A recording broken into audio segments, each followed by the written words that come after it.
Episode opening സീനില് ഇപ്പൊ ആ വലിയ വേവ്സ് നമ്മുടെ ആൾക്കാരെ ലക്ഷ്യമാക്കി അങ്ങനെ വന്നോണ്ടിരിക്കുകയാണ്. ഫ്രാങ്കി ടീംസ് പറയും പേടിക്കേണ്ട ആവശ്യമില്ല, ആ ഒരു വേവ്സിന്റെ കാര്യം അത് ഞങ്ങൾ നോക്കിയോളാം. പക്ഷെ നാമിക്കാണെങ്കിൽ ഒരു സമാധാനവും ഇല്ല. അപ്പോഴായിരിക്കും അവളുടെ സ്നേഹിലേക്ക് ഒരു കോള് വരിക. അത് കാണുമ്പോൾ തന്നെ നാമിക്ക് പിടികിട്ടും അത് മറ്റാരുമല്ല, സാക്ഷാൽ സാഞ്ചിയുടെ കോളാണ്. അവിടുന്ന് അങ്ങനെ ബ്ലാക്ക് ഔട്ട് ചെയ്ത് ആ സീ ട്രെയിൻ കാണിക്കും. അവിടെയാണെങ്കിൽ 1-2 സോൾജിയേഴ്സ് ഇപ്പൊ ശബ്ദം കേട്ട ആ ഒരു കമ്പാർട്ട്മെന്റിലേക്ക് വരും. അവിടെയാണെങ്കിൽ ഒരുപാട് പേര് അടിയൊക്കെ കിട്ടി ചോരയിൽ കുളിച്ച് അങ്ങനെ കിടക്കുകയാണ്. ആ കാഴ്ച കണ്ടവര് ഷോക്കായി അങ്ങനെ ഓടി വന്ന് അവരുടെ ബോസിന്റെ അടുത്ത് ഇപ്പൊ കാര്യം പറയും. ക്യാപ്റ്റൻ ആണെങ്കിൽ അത് കേട്ട് ഷോക്കാവും. നിങ്ങൾ എന്താ പറയണേ, ഇതൊക്കെ സത്യമാണോ? അതിനവര് പറയും അതെ, എല്ലാ കമ്പാർട്ട്മെന്റിലെയും ആളുകളെ ആരോ കൊന്നു തള്ളിയിരിക്കുകയാണ്. അതിനാ ക്യാപ്റ്റൻ ആള് ഫുൾ കലിപ്പിൽ പറയും എന്തൊക്കെ സംഭവിച്ചാലും അത് ചെയ്തവനെ ഞാൻ വെറുതെ വിടില്ല. എന്റെ ടീമും എന്റെ ആൾക്കാരും എനിക്ക് വളരെ പ്രധാനപ്പെട്ടതാണ്. എന്റെ ജീവൻ പോലും അവർക്ക് വേണ്ടി ത്യജിക്കാൻ ഞാൻ തയ്യാറാണ്. ഉടനെ ആ സോൾജിയർ പറയും അതുമാത്രമല്ല, നമ്മൾ കെട്ടിയിട്ടിരുന്ന ഫ്രാങ്കിയെയും ഒസോപ്പിനെയും കാണാനില്ല. അത് കേട്ട് ഇപ്പൊ ക്യാപ്റ്റൻ ആൾ ടെൻഷനാവും. എത്രയും പെട്ടെന്ന് പരുക്ക് പറ്റിയവർക്കെല്ലാം ട്രീറ്റ്മെന്റ് കൊടുക്ക്. അതിനുശേഷം ഈ ഒരു കാര്യം എല്ലാവരെയും അറിയിക്കണം. എനിക്ക് തോന്നുന്നത് അവരെ ഹെൽപ്പ് ചെയ്യാൻ പുറത്തുനിന്ന് ആരോ ട്രെയിനിൽ കയറി പറ്റിയിട്ടുണ്ടെന്നാണ്. സോ എത്രയും പെട്ടെന്ന് ഈ കാര്യം ബാക്കിയുള്ള ഒഫീഷ്യൽസിനെ അറിയിക്കാനായി ആ ക്യാപ്റ്റൻ പറയും. കട്ട് ചെയ്താ ഇപ്പൊ സാഞ്ചിയെ കാണിക്കും. അവനാണെങ്കിൽ ആ ട്രെയിനിന്റെ മുകളിൽ കയറിയിരിക്കുകയാണ്. അവൻ മാത്രമല്ല, അവന്റെ കൂടെ തന്നെ ഉസോപ്പും ഫ്രാങ്കിയും. സാഞ്ചി ആണെങ്കിൽ നടന്ന എല്ലാ കാര്യങ്ങളും നാമിയോട് പറയും. അത് കേട്ട് അവള് ഭയങ്കരമായിട്ട് ഹാപ്പി ആവും. നാമി പറയും നീ പേടിക്കേണ്ട ആവശ്യമില്ല, ഞങ്ങൾ എത്രയും പെട്ടെന്ന് ട്രെയിനിൽ അവിടേക്ക് വന്നോണ്ടിരിക്കുകയാണ്. ലൂഫിയെയും സോറയെയും ഒക്കെ കണ്ടെത്തി കഴിഞ്ഞു. ഞങ്ങൾ അവിടെ എത്തിയാൽ ഉടൻ തന്നെ നമുക്ക് റോബിനെ വീണ്ടെടുക്കാം. അവിടുന്ന് അങ്ങനെ കട്ട് ചെയ്ത ആ ഫ്രാങ്കി ആൻഡ് ടീമിനെ കാണിക്കും. അവരാണെങ്കിൽ ഒരുപാട് തോക്കുകള്, ചെറിയ പീരങ്കികള് അതൊക്കെ വെച്ച് ആ ഒരു വലിയ വേവിനെ ലക്ഷ്യമാക്കി നിൽക്കുകയാണ്. കൂട്ടത്തോടെ ഫയർ ചെയ്ത് ആ ഒരു വലിയ വേവില് ഒരു ദ്വാരം ഉണ്ടാക്കി അതുവഴി രക്ഷപ്പെടാനാണ് അവർ ശ്രമിക്കുക. പക്ഷെ അവരെത്രയൊക്കെ ഷൂട്ട് ചെയ്തിട്ടും അവരുടെ കനോൺസിനെ ആ ഒരു വേവ് ഈസി ആയിട്ട് തട്ടിത്തെറിപ്പിക്കും. ഉടനെ അവർ പരസ്പരം പറഞ്ഞ് നമുക്ക് ഫ്രാങ്കി ഫാമിലിയുടെ നമ്പർ 1 വെപ്പൻ അത് ഉപയോഗിക്കാന്ന് പറഞ്ഞ് പവർഫുൾ ആയിട്ടുള്ള കനോൺ ബോൾസ് ആ അലയ്ക്ക് നേരെ ആഞ്ഞടിപ്പിക്കും. പക്ഷെ എന്നിട്ടും ആ ഒരു വേവ്സില് യാതൊരു വ്യതിയാനവും കാണില്ല. അവര് വിട്ടുകൊടുക്കില്ല. വീണ്ടും വീണ്ടും അതിന് ഷൂട്ട് ചെയ്തുകൊണ്ടേയിരിക്കും.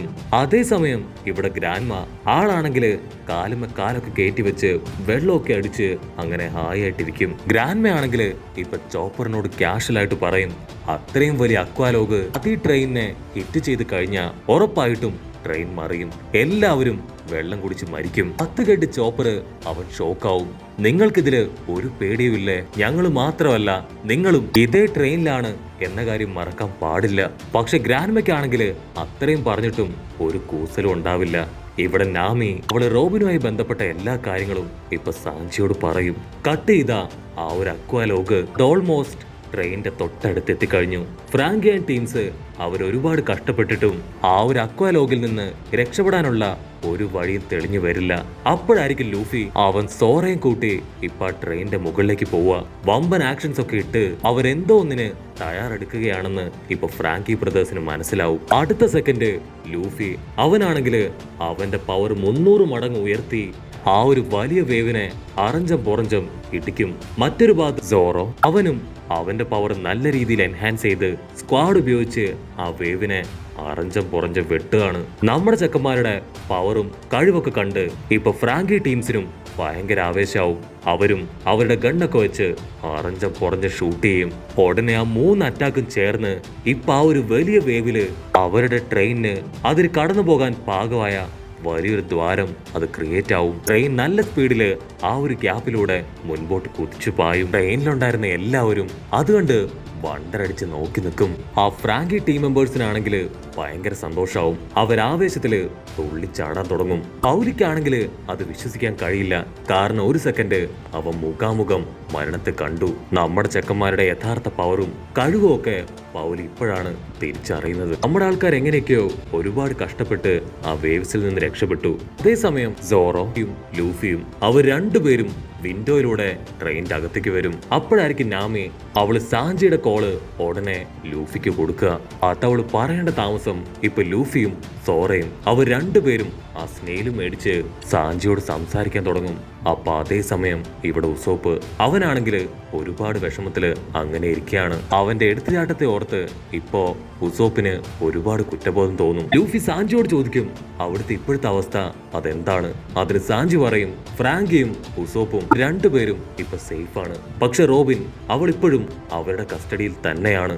ഞങ്ങളെ കൊണ്ട് 3 പേരെ കൊണ്ടും അവളെ അവിടുന്ന് മോചിപ്പിക്കാനായിട്ട് കഴിയില്ല. ഉടനെ ലൂഫി പറയും ഒന്നും നോക്കാനില്ല, നിങ്ങൾ 3 പേരും ചേർന്ന് പറ്റും പോലെ അവരെ അറ്റാക്ക് ചെയ്യ്. അത് കേട്ട് സോറോ പറയും നീ ഈ സമയത്തും ഇങ്ങനെ മണ്ടത്തരം പറയരുത്. ആ ട്രെയിനിൽ മുഴുവനും വളരെ പവർഫുൾ ആയിട്ടുള്ള നേവി ഓഫീസേഴ്സ് ആണ് ഉള്ളത്. ഉറപ്പായിട്ടും അവർക്ക് 3 പേർക്കും അവരുടെ മുൻപിൽ പിടിച്ചു നിൽക്കാനാവില്ല.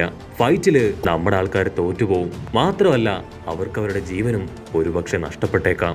അതിന് ലൂഫി ഇപ്പൊ സോറയോട് ചോദിക്കും ഒരുപക്ഷെ നീയാണ് സാഞ്ചിയുടെ സ്ഥാനത്തെങ്കിൽ നീ എന്തായിരിക്കും ഇങ്ങനെ ഒരു സിറ്റുവേഷനിൽ ചെയ്യുക? റോബിൻ ഇത് മുഴുവൻ നമുക്ക് വേണ്ടിയല്ലേ ചെയ്യുന്നത്. സോ നീ വെറുതെ കൈയും കെട്ടി നോക്കിയിരിക്കോ? ഒരു കാരണവശാലും സാഞ്ചി ഇങ്ങനെ നോക്കിയിരിക്കില്ല എന്ന് ലൂഫി സോറയുടെ മുഖത്ത് നോക്കി പറയും. സാഞ്ചിക്കാണെങ്കിൽ അത് കേട്ട് ഭയങ്കര ആവേശാവും. കറക്റ്റ് ലൂഫി, നിനക്കെന്നെ കറക്റ്റ് ആയിട്ട് അറിയാല്ലേ. ഇവിടെ സോറയ്ക്കാണെങ്കിൽ എന്താ പറയണ്ടേന്ന് അറിയില്ല. അവൻ തലകുനിച്ച് അങ്ങനെ നിൽക്കും. സാഞ്ചി അടിച്ചു പറയും ഞാൻ ഒരിക്കലും നോക്കി നിൽക്കാൻ പോകുന്നില്ല.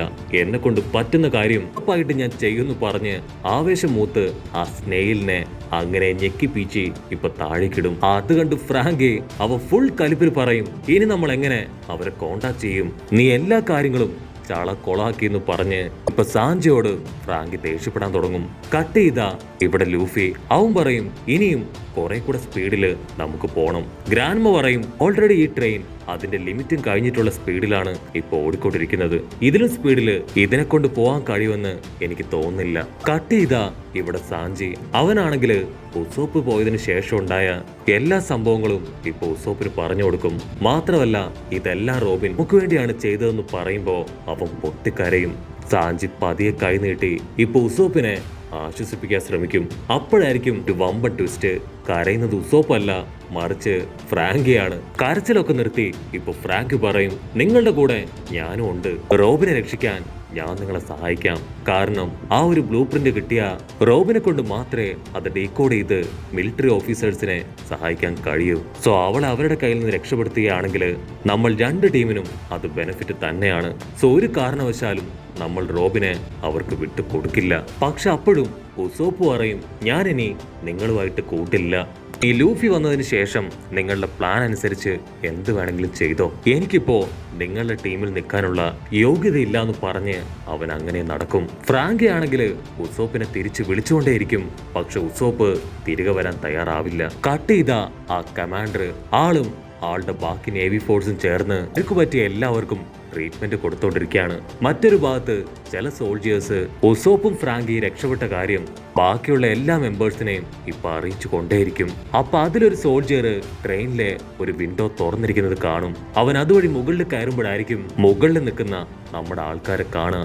ഞാൻ കണ്ടുപിടിച്ചു അവരിവിടെ ഉണ്ടെന്ന് അവൻ നിലവിളിക്കും. പക്ഷെ അടുത്ത സെക്കൻഡ് ഒരു മെക്കാനിക് സ്റ്റാർ അതങ്ങനെ വന്ന് അട്ടിച്ച് അവനെ തെറിപ്പിച്ചു കളയും. ഫ്രാങ്കി ഉടനെ ടെൻഷനായി ദൂരത്തേക്ക് നോക്കും. അപ്പൊ അവര് കാണും കോട്ടൊക്കെ ഇട്ട് ഏതോ ഒരാള്.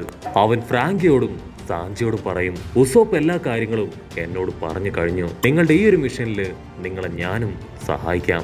നീണ്ട മൂക്കും വലിയ കോട്ടും ഒരു മാസ്ക് ഒക്കെ വെച്ച് ഒരു വീരൻ. കൂട്ടുകാർക്ക് ഇത് ആരാണെന്ന് മനസ്സിലാവുകയാണെങ്കിൽ ഉറപ്പായിട്ടും കമന്റ് ചെയ്യുക. അപ്പൊ അടുത്തൊരു അടിപൊളി എപ്പിസോഡുമായിട്ട് കാണുന്നവരെ it's me with Mallu episode.